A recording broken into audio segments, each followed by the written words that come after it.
이슈 한번 시작해 보도록 하겠습니다. 오늘 이슈는 두 가지인데요. 첫 번째는 기레기 툰. 네. 기레기 툰. 아, 오늘 레전드. 야, 나 정말 놀랬네. 최근에 대통령실에 들어간 대변인 있죠? 네, 예. 이도훈 씨. 이도훈. 대통령실이 지난 5개월간 공석이었습니다. 공석. 야, 이거 대단한 거예요, 진짜. 이런 적이 있었나? 그러니까 첫 대변인이 누구였냐면 그 강인선 씨였죠. 네. 강인선 씨. 조선일보 부국장 했던 네. 사람인데 강인선 씨가 그 윤석열 인수위 때 네. 그 해외 홍보 비서관 음. 그리고 외신 그 대변인 했어요. 네. 그러다가 이제 5월 달 이후에 대변인이 됐는데 사실 강인선 씨 같은 경우 언론계에서는 꽤 알려진 사람이거든요. 네. 그런데 대변인으로서 역할을 전혀 못했죠. 네. 정말 전혀 못했어요. 그 안경 끼고 여성. 맞아, 예, 예. 거의 대변인이 의미가 없는 거야. 근데 이거는 뭐 강인선 씨 개인의 뭐 능력일 수도 있지만 윤석열 스타일이 그런 거죠. 그렇죠. 그러니까 대변인이 역할이 없는 거예요. 네. 우리 대통령한테 해야 될 질문을 대변인한테 하면은 대변인이 브리핑을 하잖아요. 그렇죠. 근데 강인선 5개월 동안은 사실은 뭐 도어 스태핑 같은 거 한다고 하면서 대통령이 직접 말하기도 하고. 근데 말도 사실은 자기 하고 싶은 말 하고 들어갔잖아, 그냥. 길 안내만 하더라고요. 그냥 길 안내만. 진짜 존재감이 없었거든요. 음.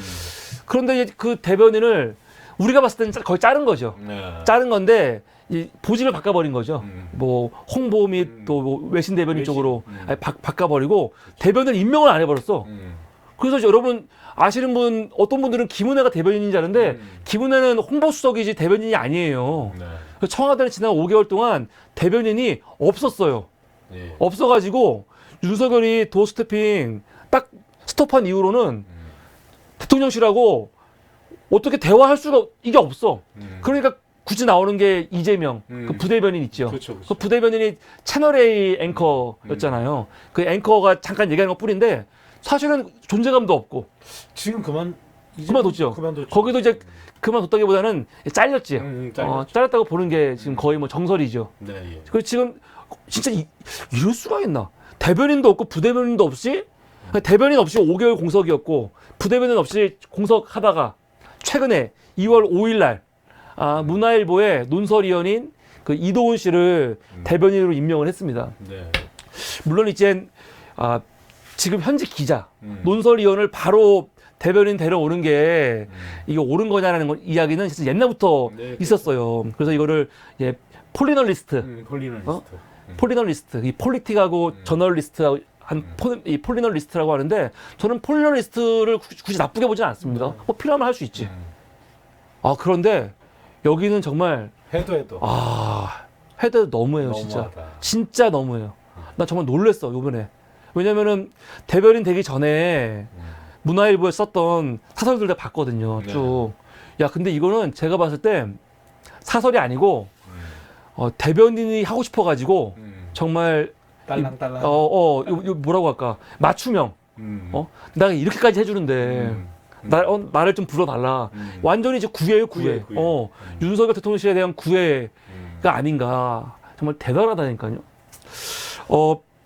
이도훈 대변인에서 오늘 첫 번째 기레기 투는 이도훈 그 대변인에 대한 겁니다. 이도훈 대변인은 1990년도에 그 서울신문에 그쵸. 입사를 해서 뭐 워싱턴 특파원이라든가 아니면 국제부장, 정치부장 그리고 서울신문에서도 논설위원을 했어요. 거의 서울신문에서 꾸준히 그럼요. 오랜 기간 예. 일을 했었죠. 서울신문 뭐 그냥 아주 오랫동안 일했던 사람이죠. 예. 그러다가 정치로 언제 들어오느냐? 사실 정치로 갑자기 들어와요. 반기문. 2017년도에 반기문 때문에. 네. 근데 반기문이 2017년 1월 12일 날 들어오거든요, 한국에.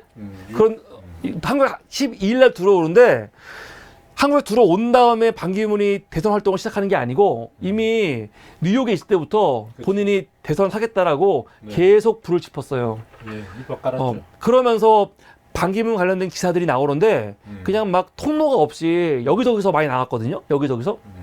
그러면서 야 반기문 이미 반기문이 대선 나오는다는 건 기존 사실이었고 네. 또 반기문 캠프가 국내에서 만들어졌고 네.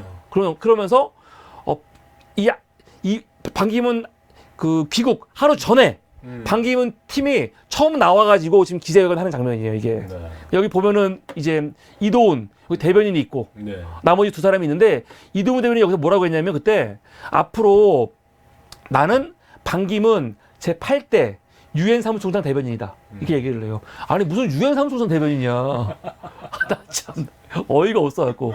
아니, 유엔 사무총장 대변인은 아니지. 유엔 사무총장 대변인은 유엔에 있지. 그렇죠. 반기문이 유엔 사무총장도 아닌데. 그만두고 이제 오는 건데. 그때 하여튼 그렇게 얘기를 하면서 본인의 위치를 막 강조를 하는 거예요. 그래서 앞으로는 반기문 총장이 직접 하시는 말씀, 혹은 내가 하는 말이 캠프의 공식 입장이다. 이렇게 아주 자신감을 가지고 이때 굉장히 좀 또 반기문이 굉장히 이때 뭐라고 할까 보수에서 그럼요. 대선 후보 중에서 그 유력 후보였죠. 그게. 이때가 이제 바른정당 만들어졌을 때거든요. 네. 바른정당이 만들어졌을 때 바른정당에서 반기문 데려와갖고 네. 한다고 하는 얘기도 있었고. 그때 나경원이도 그 들어간다 만다 그렇죠. 계속 저울질하고. 나경원이 자한당에서 탈당 안 한 게 네. 사실은 반기문이 예. 자리를 잡으면은 그때 탈당 했을 수도 있었단 말이에요. 그렇죠. 그리고 실제로 탈당했던 사람들, 자한당 탈당해갖고 바른정당 만든 사람들이 스텝이 다 엉켜버린 게 뭐냐면 그렇죠. 원래는 반기문을 네. 믿고 탈당을 한 거였는데 그러니까 이 반기문 팀은 사실은 이 바른정당 그 국회의원들 하고 연관이 있는 거지. 연관이 있는 거죠. 그러니까 여기 대변인을 맡았으니까 본인이 서울신문 본인이 몇 년 근무한 겁니까? 40년 거의 근무한 거, 30년 근무한 거 포기하고 그럼 바로 나와가지고 내가 반기문 대변인이다. 이렇게 아주 의기양양하게 마치 왕을 만드는 사람. 그렇죠. 여기 딱 서 있잖아요. 이렇게 이때 기자들 엄청 많이 왔고요. 심지어 기자들이 너무 많아갖고 여기 다 못 들어갔어요. 아예 그만큼 왜냐면 반기문이 그때 되게 핫했으니까. 그렇죠. 반기문 대망론 같은 것도 막 뜨고 충청 대망론 또 그랬거든. 어마어마했죠. 네. 그때. 근데 웬일입니까? 반기문 들어오는 날부터 들어오는 날부터 물 사고 표 끊고 다 들어오는 날부터 사람들한테 진짜 웃음거리가 되는 거죠. 저 뭐야 저거? 저 진짜 반기문 맞아? 병신 아니야? 그러니까 첫날부터 첫날 이제 본인이 서민 코스프레 한다고 공항철도로 가겠다고 갔는데 여기 보면 알겠지만은 아니 이 공항철도 돈이 이 기차 열차 비용이 얼마인지 모를 수 있어. 얼마인지 모를 수 있어. 이게 7,800원인가 그랬잖아요. 그러니까 얼마인지 모를 수 있는데 그렇죠. 황당한 건 뭐냐면요. 10,000원짜리를 2장을 누는 거야. 2장을. 이거 팁 주던 문화 아니에요? 그러니까 이거 대단한 거죠. 밑장 한 장 깔아가지고. 근데 사실 이것도 뭐 이렇게 욕할 건지 모르겠어요. 외국에 있었으니까. 근데 이거 이상하다. 이거는 2만 원을 외국에서도 한 장씩. 돈을 이렇게 여러 장을 놓지는 않을 텐데. 그래서 그때 이거 가지고 말들이 많았어요. 이거 뭐야? 이거 뭐야? 이거 행동이 이해가 안 되니까. 그리고 사실 더 문제는 이때 반기문을 경호하는 경호원들이 반기문 그 환영하러 나오는 인파들을요 굉장히 폭력적으로 네, 맞습니다. 이게 제지하고 네. 그래가지고 항의를 많이 받았거든요. 네. 그래서 첫날부터 사실은 굉장히 방송에서 비친 반기문의 모습이 좀 이상했죠. 거의 사고급이죠. 매일매일이 그냥. 뭐. 그리고 그 다음 날 현충원에 갔어요. 박명록. 원래 정치인들 예, 예. 공식 행보는 그렇죠. 현충원이 시작이니까. 예. 그래서 사실 정치하려는 사람들은요, 사실은 글 쓰는 거, 이 연습 좀 해야 돼. 해야 그리고 어딘가에 공식적으로 글 남길 때는 당연히 미리 내가 뭐라고 쓸지를 생각하고 가야 되는 거예요. 그렇죠.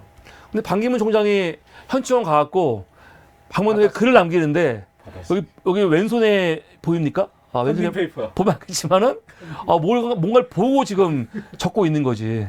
근데 이때 되게 이 내용이 길었어요, 꽤. 뭐라고 썼냐면은 조국과 민족을 위해 고귀한 희생을 바친 순국 선열과 호국 장병께 깊이 머리 숙여 경의를 표합니다. 지난 10년간 유해 사무총장으로서 세계 평화와 인권 및 개발을 위해 노력 후 귀국하였습니다. 대한민국의 더 큰 도약을 위해 미력이 남아 최선을 다하겠습니다. 대한민국의 무궁한 발전을 구현하옵소서. 사실 보통 사람들보다는 좀 긴 글이지만 별 내용은 없어. 그렇죠. 뻔한 얘기. 근데 이거를 뭘 보고 써 이거를. 그래갖고 이거 갖고 이제 기자들이 또 난리가 났죠. 물론 이거 가지고도 억울할 수 있어. 나는 실수하지 않으려고 했다고 하는데 사실 그게 아니죠. 정치인들의 행동 하나하나 더군다나 반기문 대망론, 네. 반기문에는 기대. 그렇기 때문에 기대가 큰 만큼 이런 행동 하나하나가 사실은 굉장히 뭐라고 할까 이 구설수에 오를 수 있는 거거든요. 그렇죠. 근데 이런 것도 제대로 준비를 못했다는 거. 그 주변 사람들도 문제가 있는 거예요. 이런 걸 챙겨줘야지. 그렇죠. 아 근데 본인이 사실은 유엔 사무총장이었잖아요. 아, 그 정도 할 어. 얼마나 많은데 초대받아서 그러니까. 이걸 썼겠어요. 그러니까요. 방명록을 혼자 써보는 게 아니고 어. 만약 우리 같은 사람들이 음. 오늘부터 같이 정치한다고 하면서 처음 써보는 거다 실수할 수 있지. 근데 딴 것도 아니고 유엔 사무총장을 지금 거의 국가 원수급이잖아. 그럼요. 그럼 이런 식으로 지금 방명록 쓰는 게 전 세계 갖고 다 했을 텐데 개망신. 이게 어떻게 이럴 수가 있을까? 이거 참 이해가 안 돼요. 근데 취업 준비생들도 저렇게 안 해요. 그러니까요. 면접할 때 뭐 하나 써봐 이러는데 이 보고 누가 이렇게 하냐. 그러니까요. 이거 참 그냥 무슨 그래 사람들 실망스러운 거지. 뭔가 이거 좀 국가 지도자로서 괜찮나? 실망스러운 건데 그 다음 날 정말 그 다음 날 하루하루 이거 어딥니까? 이거 지금 꽃동네죠. 네. 충북 꽃동네에 가갖고 이제 또 요양 중인 할머님들 이렇게 인사하는 행동을 하는데 황당한 거는 본인이 이 턱받이 어. 사람들이 이거 턱받이를 왜 했냐? 턱받이는 할머니가 해야지. 턱받이를 왜 했냐는 거 하나. 또 하나는 아니 이렇게 누워 계시는데 이 기도가 이렇게 음식을 주는 게 죽을 주는 게 이게 맞는 거냐? 이거 진짜 이게 위험해. 이거 잘못하면은 기도가 막히거나 진짜로 또 허빈성 폐렴 초래할 수 있다는 거예요. 그렇죠. 이때 말이 엄청 많았는데 이분들 표정 보세요 지금. 위험할까 봐. 근데 반기문 캠프 말에서는 수녀님이 시켰다 이렇게 하라고. 그리고 이거는 턱받이가 아니고 이거는 앞치마다 앞치마용이다라고 얘기를 했어요. 근데 실제로 이때 이 꽃동네 측에서도 반기문 쪽 이야기를 수용하면서 맞다라고 했는데 뭐라고 했냐? 꽃동네 관계자가 CBS가 인터뷰를 했어. 이게 턱받이가 아니고 앞치마였대. 그리고 우리 측이 그렇게 하라고 요청한 게 맞대. 또 실제로 봉사분들 이런 앞치마 많이 쓴대. 그리고 누워서 식사하는 할머니 같은 경우도 사진이 하이앵글로 찍어서 그렇지 누워 있는 것처럼 보이지만 실은 누운 게 아니래. 이게 누운 거지. 정말 찌는 것도 아니야. 이게 무슨 하이앵글이야. 이게 무슨 하이앵글이야. 아니 이게 누운 거지. 누굴 바보로 하나? 그러니까 바이든 이거 거의 원조급 격이네. 그러니까요. 그냥 실수했다라고 하던가. 아니 이게 어떻게 하이앵글이야. 우리 아까 그 이호 선생님 계시잖아요. 우리 전문가로서 우리 이호 선생님께서 한번 이 사진 평가해 주십시오. 이게 정말 하이앵글입니까? 하이앵글이 높이서 찍는 거 아니에요? 네. 그렇죠? 로우앵글하네. 이게 어떻게 로우앵글이건 아니면 뭐 옆에서 찍는 거 뭐 그런 거지. 이게 어떻게 하이앵글이야? 하이앵글이어서 지금 이게 누워 있는 거 아닌데 누워 있는 것처럼 보인다는 거예요. 그래서 그래. 근데 또 꽃동네 입장에서는 좀 좋게 말하고 싶으니까 아마 그럴 수도 있죠. 근데 문제는 그 이후에 사진들이 공개됐어요. 실제로 이 요양원에 다른 분들이 봉사했던 사진들 보면은 이거 뭐예요? 턱받이. 이게 턱받이고 앞치마는 앞치마. 이게 앞치마예요. 끈이 이렇게. 앞치마와 턱받이는 달라. 그렇죠. 그리고 요양원 계신 분들 침대만 올리면 돼요. 그냥 이거는 일반 침대잖아. 다 이분들 다 어떻게 하냐면 누워서 드리는 게 아니고 침대만 이렇게 올려가지고 드리면 된다고. 이게 뭐 어렵다고. 저거로 이렇게. 그러니까 이거 갖고도 몰라 본인은 억울할 수 있겠지만 말이 많았다고요. 이거 진짜 웃긴 건 이거였죠.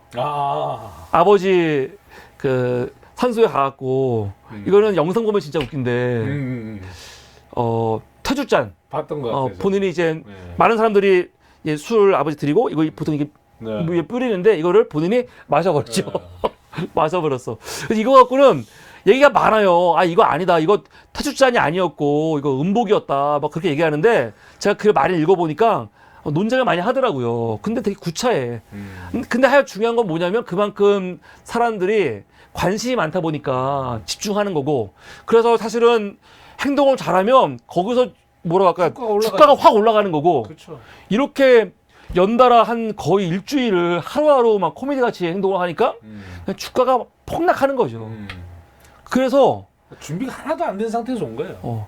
들어온 지 20일 만에 전격. 대선 불출마 선언을 해버리죠. 이동은 어떻게 됐나요? 그러니까 이거 어떻게 이동은 어떻게?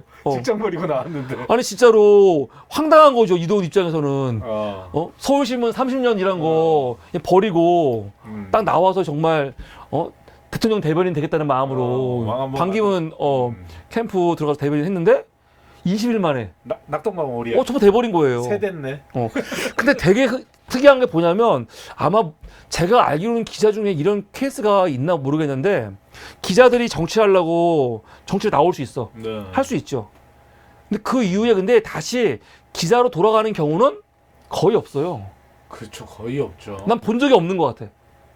나왔다가 프리랜서 하다가 다시 들어가는 경우는 있지만 그러니까 예를 들어서 뭐 김주아 앵커라든지 거기 정치적이 아니잖아. 네, 그러니까 나왔다가 이제 뭐 이렇게 그치. 다시 들어가는 경우는 있었지만 이런 경우도 저 처음. 그렇죠. 정치권에 아예 발을 담근 다음에 다시 기사로 복귀한다는 거는 사실은 해서도 안 되는 거고. 그쵸. 이거는 그런데 대단한 게 이도훈 씨는 문화일보로 복귀하죠. 네. 한국일보는 아니 서울신문은 서울신문 가지 않고 네. 문화일보로 가갖고 네. 문화일보에서 논설위원을 합니다. 논설위원을. 근데 대단한 건 뭐냐? 문화일보 논설위원을 하면서 결국 반기문한테서 얻고자 했던 이 엄청난 꿈, 비전, 네. 상실된 이 아픔이 있잖아요. 이거를 한 방에 날려버리고 화려하게 꿈은 이루어진다. 꿈은 이루어진다. 네. 윤석열 대변인으로 안착을 하죠. 네. 발탁됐죠. 야 대단한 거예요 정말. 이건 성공신화. 인간 승리 뭐. 그렇죠. 예. 안 되면 되게 해라. 예. 정말 뭐 고진감래 맞나요? 뭐, 고생해서 낙이 온다. 예. 뭐 그런 거. 아니면 진짜 절치부심. 예. 뭐 그런 거죠. 그런데 이게 우연이 아니에요. 예. 우연이 아니야. 세네카가 뭐라고 했냐면 제가 되게 좋아하는 말인데 세네카. 성공은 실력이 행운을 만났을 때 행운을 만났을 때 온다고 했거든요. 맞습니다. 실력이 행운이. 네. 이도훈은 실력이 있습니다. 네. 실력이.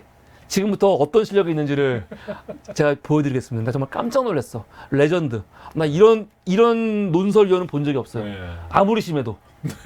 그래서 이도훈이 썼던 글들을 다 보지 않고 윤석열 정권 들어온 다음에 윤석열도 뭐 들어오자마자 논란이 많았잖아요. 그렇죠. 많았는데 가장 최근에 있었던 9월 달부터 시작된 바이든 날리면 네, 그때부터 시작을 할게요.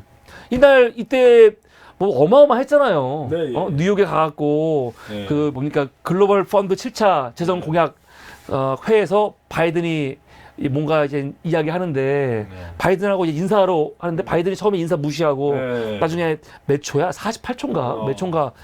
48초 했다. 인사하고 내려오면서 본인도 멋쩍으니까 그냥 한 소리 같은데 네. 뭐라고 하냐면 아유 국회 이 새끼들 바이든 승인 안 해주면 어떡하나? 쪽팔려서 어떡하나? 뭐 그만 했잖아요.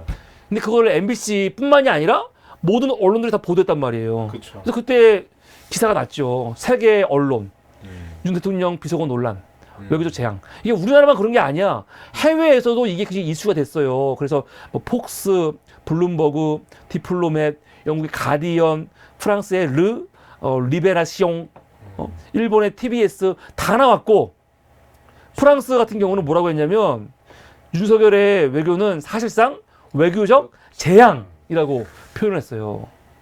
아니 그러니까 코미디 프로 시사 코미디인지 모르겠는데 그런 데서도 막 깔깔깔깔 거리면서 웃더라고. 그럼요. 이건 진짜 웃긴 거죠. 아니 그러니까 조롱. 아니 우리나라만 그런 게 아니야. 네. 전 세계인에 봤을 때, 전 세계인의 일반적인 시선으로 봐도 이거는 재앙이다.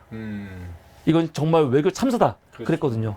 근데 이거 갖고 윤석열 화나가지고 MBC 기자들 앞으로 저녁에 태우지 마. 그렇게 말하고 이걸 핑계로 도어 스태핑 안 해버리고 그렇죠. 그랬잖아요. 근데 이거 갖고 사실은 국내에서 계속 윤석열의 이 행동에 대해서 비판하고 했단 말이에요. 네. 근데 이제 여기서부터 시작되는 거야. 네. 이도훈이 어떤 역할을 하는지. 짠짠. 이도훈 대단해요. 이도훈 사설의 특징은 뭐냐면 완전 맞춤. 정말 하루하루 윤석열의 문제를 일으키면 윤석열이 일으킨 거는 문제가 아니다. 네. 이거 맞춤으로 해주는 거거든요. 이게 이제 10월달에 나오는 사설이에요. 진짜 친북 외교 참사들. 이게 뭐냐면은 처음 시작이 이렇게 됩니다. 외교에서는 늘 크고 작은 실수가 발생하지만 정상 외교의 실패는 참사가 될 수 없다 하면서 한국 외교 최악의 참사는 뭐냐? 2001년 3월 8일 부시가 김대중 대통령한테 디스맨이라고 불렀대요. 이 사람이라고. 뭐 이 사람이라고 부른 게 뭐 비하인지 뭔지 모르겠지만 비하라고 쳐. 그럼 이거는 누구의 잘못이에요? 부시의 잘못이. 이건 부시의 잘못인 거지. 부시가 우리나라 결례를 한 대통령을요. 거지. 디스맨이라고 불렀으면은 이거는 미국 사회에서건 우리나라에서건 부시가 어떻게 이렇게 외교적 결례를 하냐고 비판을 해야 되는 거야. 그렇죠. 근데 이도는 뭐라고 하냐면 이게 한국 외교 최악의 참사가 이거라는 거예요. 아니, 이런 노예의식이 어딨어요? 이 새끼? 노예의식 맞네요. 미국이 따지니까 너 왜 마지막 짓을 했어? 그거 하는 거야 지금. 부시를 욕해야지 왜 우리를 비하를 해? 그러면서 여기서 뭐 하고 있냐면은 딴 사람은 언급도 안 해.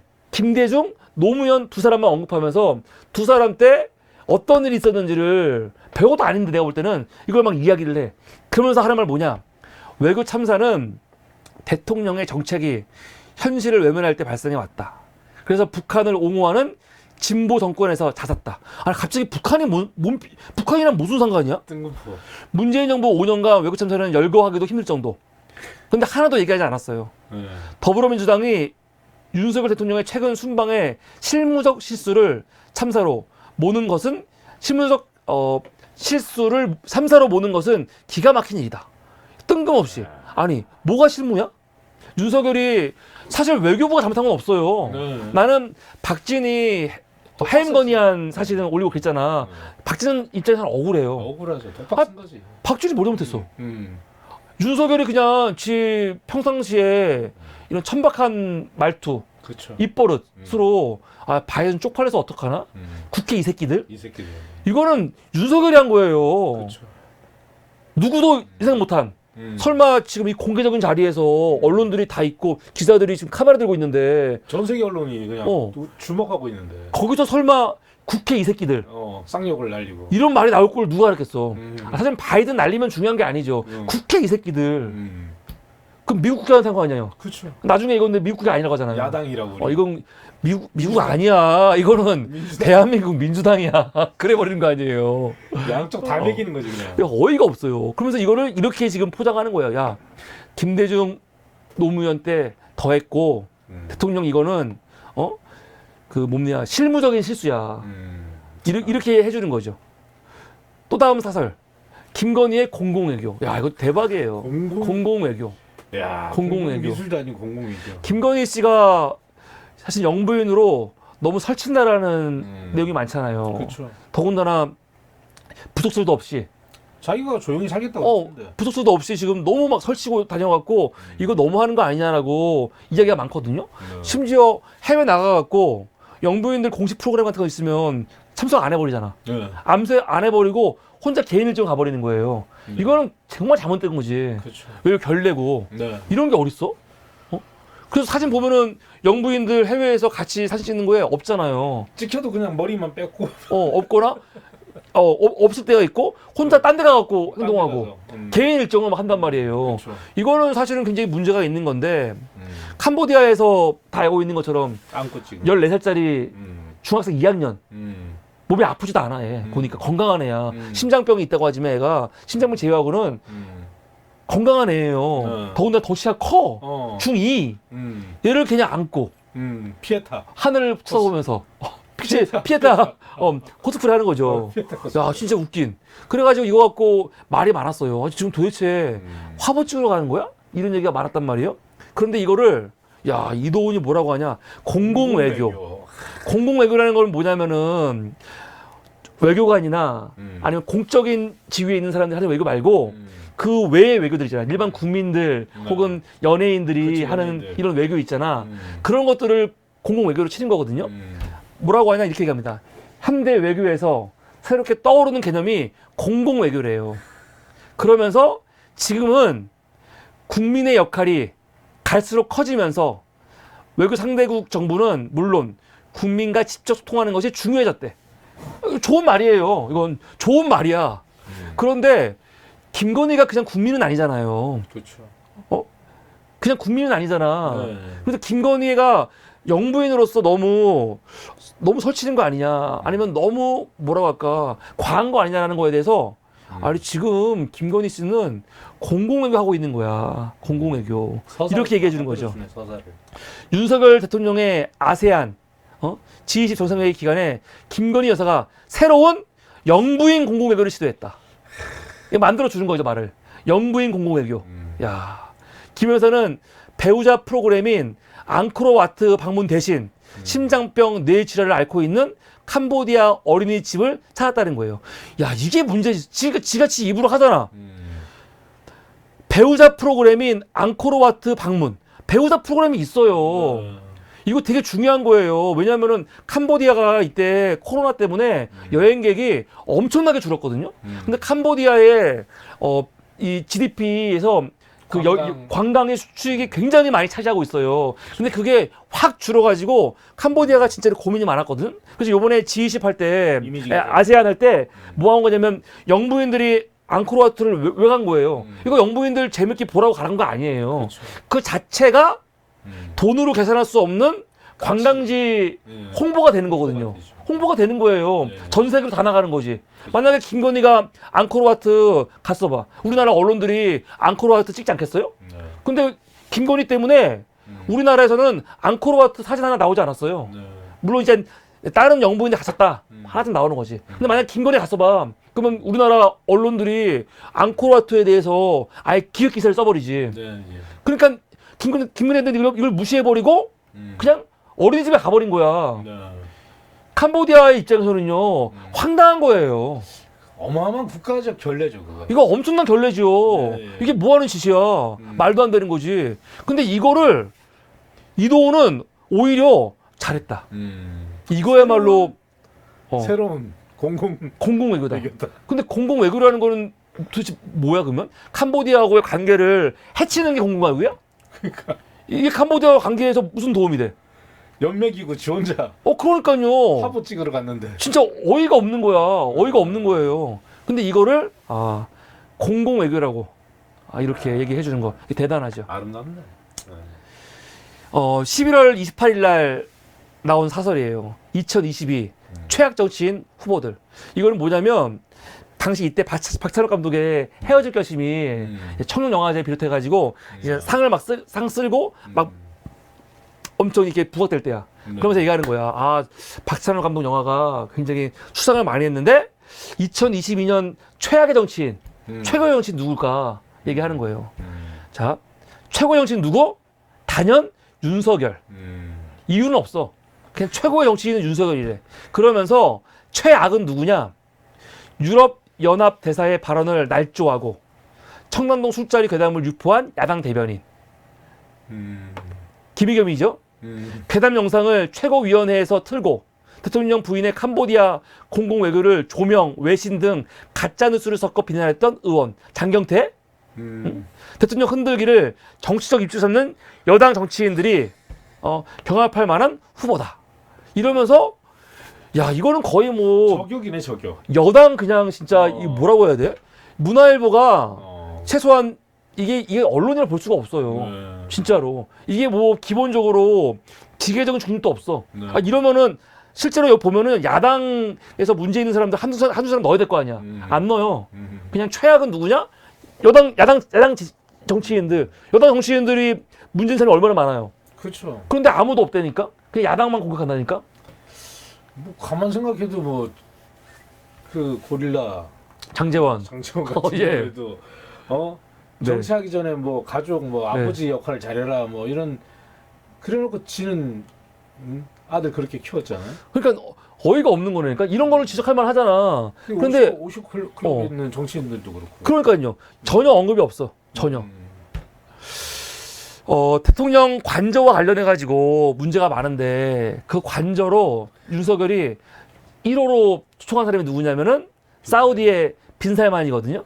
빈살만이야. 이게 윤석열 아이디어였대요. 근데 그때 황당했죠. 소박해. 야, 이럴 수 있어요? 아니 이게 우리 친구들 이렇게 집에 초대해도 저렇게 안 하잖아요. 지치요. 저만 하더라도 접시에 이렇게 해서 제대로 따라갖고 드리지 네. 이렇게 그냥 이게 페트병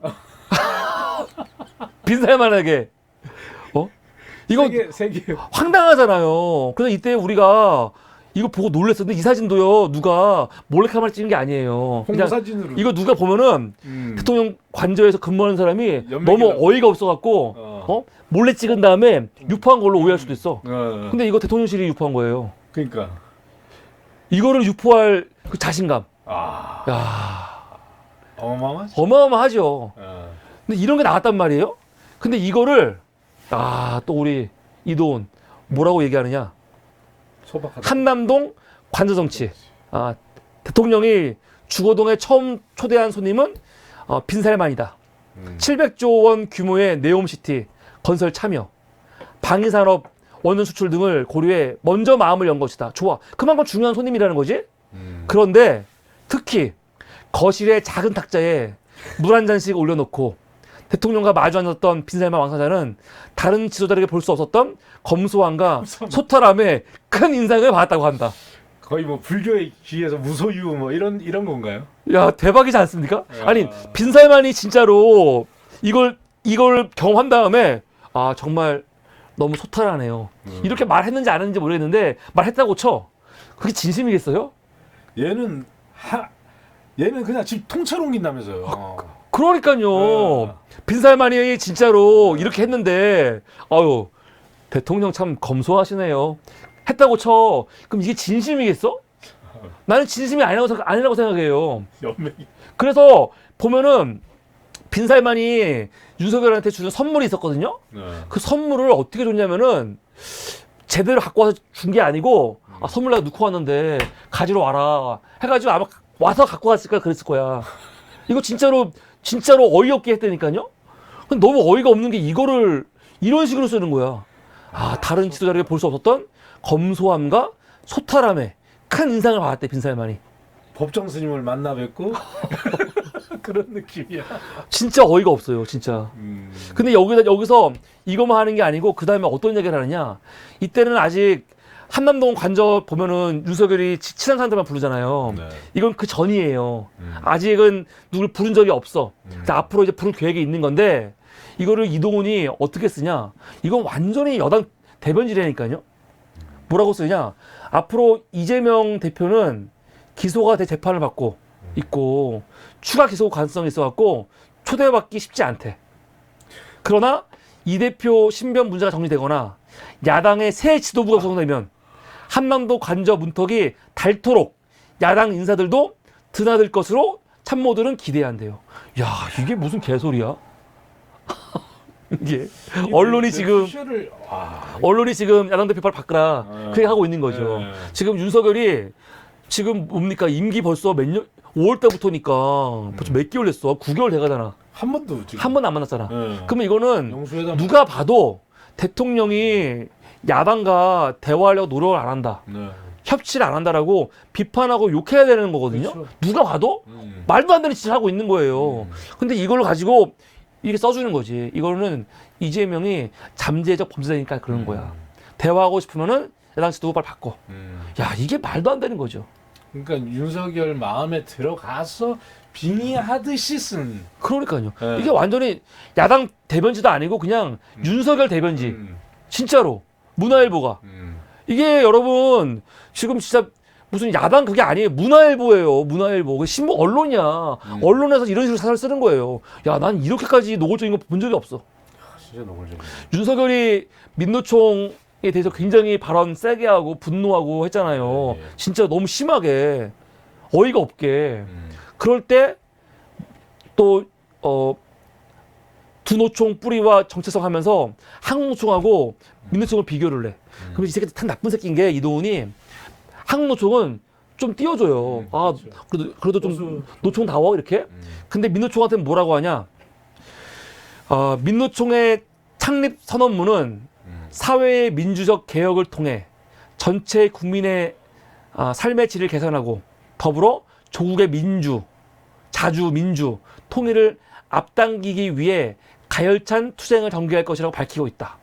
특히 선언문에서 침략 전쟁과 핵무기 종식을 통한 세계 평화 실현을 강조하고도 북핵 문제에 대해서는 이런 방구도 없고 외려 사드 배치 반대, 주한미군 철수 등을 조장하기 때문에 정치인적인 것을 넘어 친북적 집단이 아니냐는 비판을 받는다. 노조의 이념 정치 과잉 해소가 노동개혁의 출발점이다. 한국노총은 정치적인 게 아니고 정말 노동자들을 위한 그런 거라면 민노총은 뭐라는 거냐면 너무 친북, 친북적인 요소도 있고 너무 정치적이다.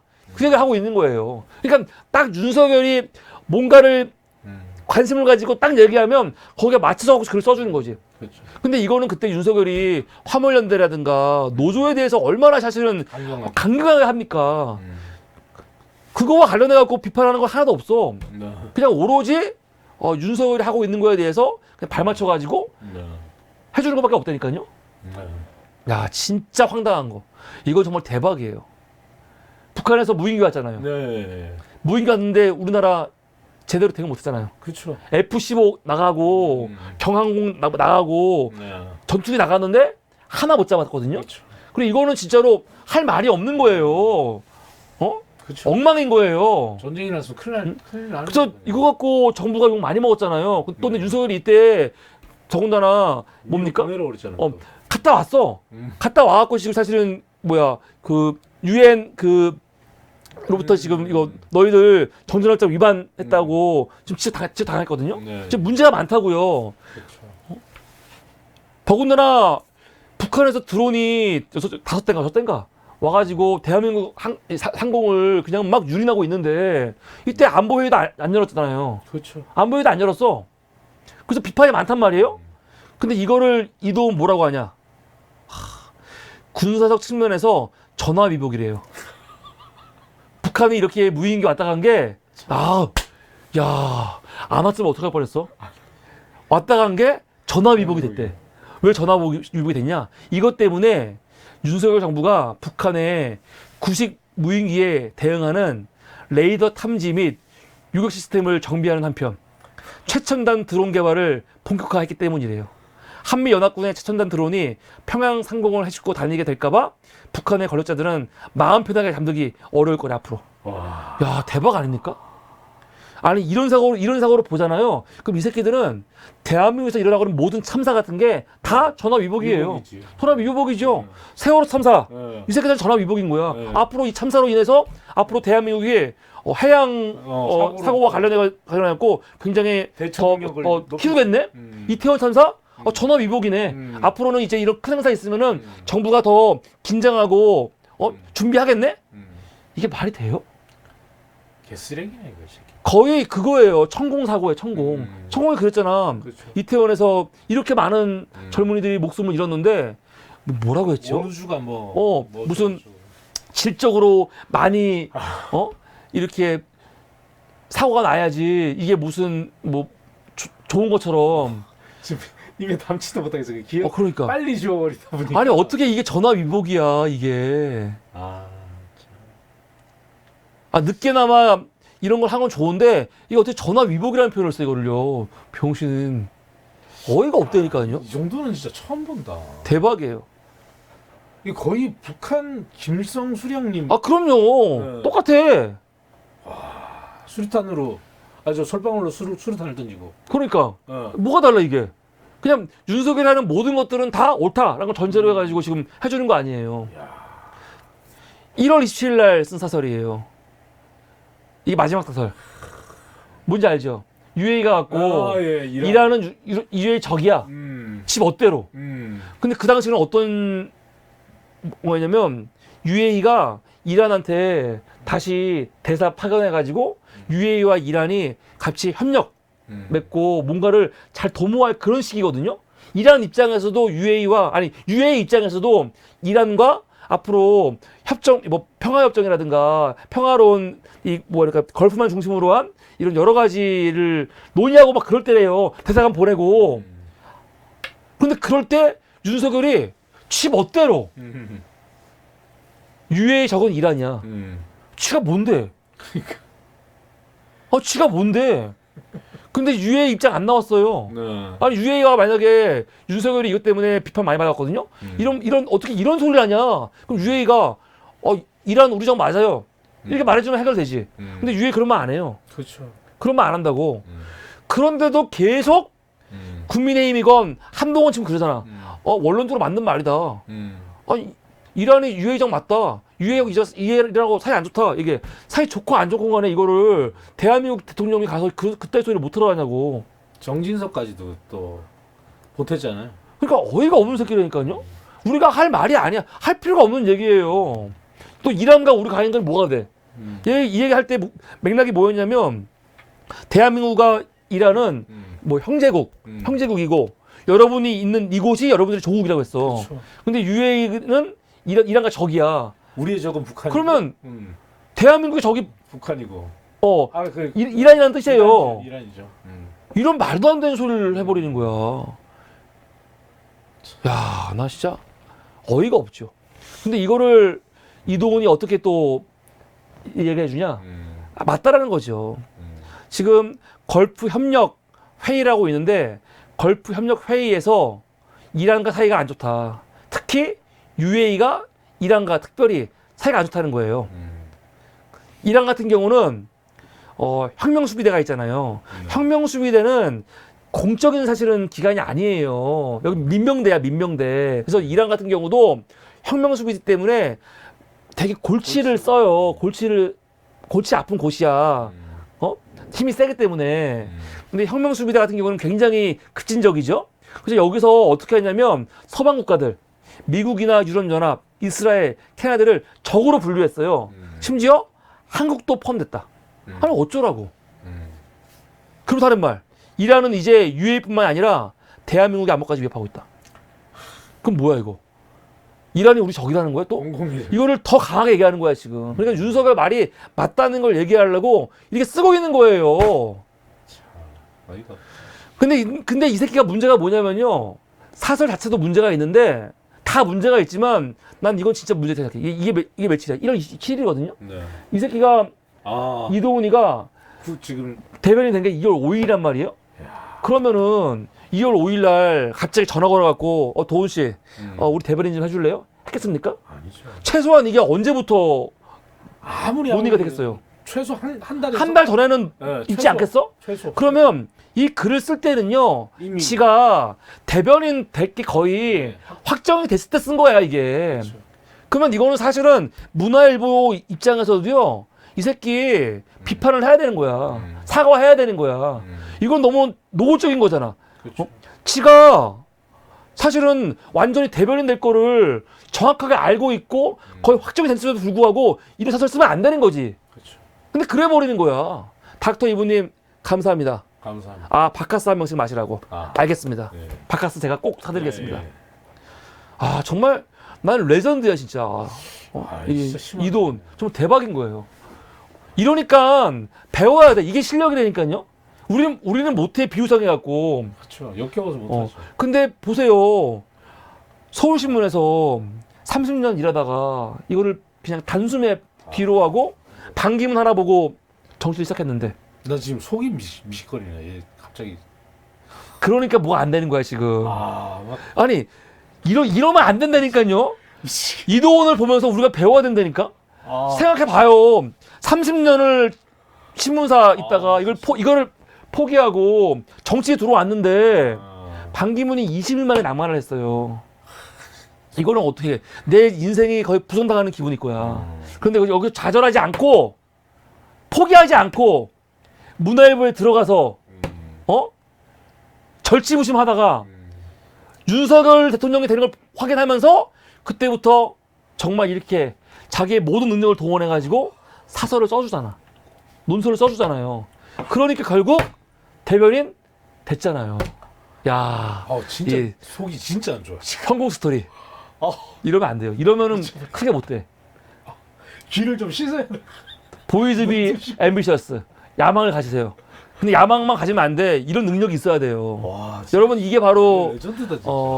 이도윤입니다. 문화일보 이도윤. 정말 대박이에요. 이게 이도윤. 그 이도윤을 우리 또 박찬호 작가님이 이도윤의 본질을 얼굴로 드러나게 하는 작업을 오늘 작업을 마치셨죠. 네. 한번 볼까요? 바로 이겁니다. 김건희, 윤석열 비대기. 무슨 말입니까 이거는? 그 이제 아까 이제 우리 이제 대표님이 말씀해 주셨던 것처럼 그러니까 너무 빨아주고 닦아주고 핥아주고 뭐 다 했잖아요. 그러니까요. 맞춤 완전히. 네, 맞춤형으로. 그러니까 우리가 이제 기대기, 구대기, 뭐 외람이 뭐 별말이 다 나왔잖아요. 네. 오늘 하나 만들었죠. 비대기다 이거. 이거는 기대기도 아니야. 어. 기대기도 어울리지 않아. 기대기도 안 돼. 기대기, 비대기 좋네요. 비대. 대변. 깨끗이 닦아주는. 그러니까 이제 얘가 또 대변인이잖아. 네. 대변인. 뭐가 좀 연결되네. 이제 비대인데 이 혀로 닦아주는 이렇게. 혀로 닦아주고 빨아주고. 윤석열의 대변을 닦아주는 대변인. 이거 괜찮네요. 진짜 어이가 없어요.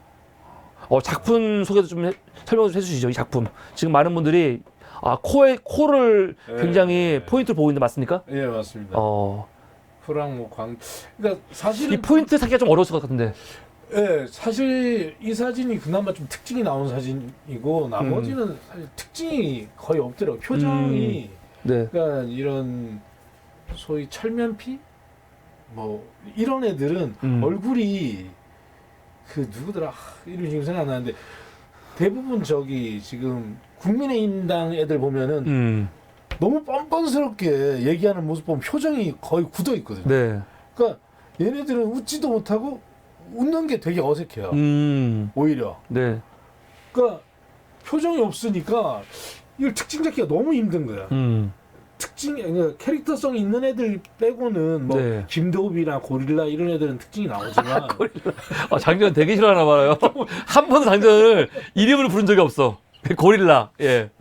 그러니까 김도읍이나 고릴라나 이런 애들 빼고는 특징을 잡기 어려운. 얘도 특징이 되게 힘들었어요. 우리 이 기장님 특징이 없는 기회주의자. 맞습니다. 지금 우리 신중기님은 MB인 줄 알았다고. 좀 그런 느낌. MB 느낌도 조금 있긴 한데. 아까 신중기님은 또 공공 외교를 경경 외교. 경경 외교. 예. 그 말도 참 재밌네요. 어이가 없는 겁니다. 이 이도훈 기대기를 넘어 비대기. 외람위까지 넘어서 외람위까지 넘어서 비대기 절정 정말 레전드. 비대기. 전 제가 봤던 기자들 중에 저 최고라고 생각해요. 맞춤형 이렇게 맞춤형으로 그때 맞춰 써준 사람들은 거의 없었어. 난 정말 대박인 것 같아.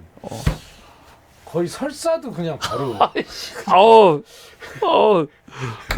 제가 생각보다 비가 약해갖고. 저도 그런 쪽 얘기 되게 싫어하거든요. 네. 근데 쟤는 진짜 아까 정말 저 속이 느끼해가지고 진짜로? 진짜 연기가 아니라 네. 정말로 진짜 너무 심했어요. 이렇게 하고 싶나? 이게 기자 후배들도 있을 거 아니에요, 많이. 이거 보기 민망하다. 왜냐면 대변인이니까 기자들을 만날 거 아니야. 거기 다 기자들 본인들 후배들일 거 아니야, 많은 사람들이. 아니, 이거 정말 창피하지 않을까? 중학생 딸이 있다고 그러던데. 딸이. 어떡하냐. 그러니까. 딸 얘기하더라고. 내가 딸하고 소통하듯이 여러분들보다 하겠다 이렇게. 딸이 이것도 웃겨. 딸을 왜 팔아? 그러면 지금 딸과의 대화를 비유한 거 아니야. 그럼 여기 있는 애들이 지 딸뻘이라는 거야 지금? 그렇지. 이것도 한 비유도 이상하더라고요. 쪼니 운동님이 지금 족발 드시고 계시다고 우액이라고. 너무 어이가 없어요. 죄송합니다. 너무 어이가 없어. 이게 오늘 첫 번째 요번 주에 준비한 기레기툰 이도훈 편이었습니다. 거의 레전드급. 여태까지 소개한 것 중에 최고입니다. 그러니까 기레기툰이 정말 의미가 있는 것 같아요. 이 기회에 한번 정리를 해보니까 정말 기가 막힌 거야. 이거 남겨놔야지 기록으로. 그렇죠? 그러니까 얘뿐만이 아니라 청와대 들어가 있는 그 기레기들, 그 언론사 애들 있잖아요. 걔네들 옛날 칼럼이나 기사들 다 찾아봐요. 한번 찾아봐야겠어, 진짜로. 전수조사를 해가지고. 이거는 제 진짜로 사설 칼럼은 내가 볼 땐 진짜 그냥 윤석열에게 바치는 거의 뭐 사모곡 같은 그런 거라고 생각해요. 그러니까 윤뼈층과 윤피층가 그러는데 얘를 누군가가 과연 있을까? 예. 과연 있을까? 배워야 돼. 살아남는 법. 그러니까 근데 올 연말에 시상식을 하나 얘를 위해서 하나 만들어줘요. 정말 대단한. 무슨 상을 하나 잘 빠는 상 뭐 이런 거 있잖아요. 그런 식으로. 그러니까 뭐 하여간 뭐 우리들이 볼 때는 되게 안 좋은데 또 근데 누군가의 비위를 맞추는 걸 노력하시는 분들은 딱 배우면 돼요. 이렇게까지 할 수는 없어요. 도저히. 이건 정말 대단하다. 첫 번째 이슈였습니다.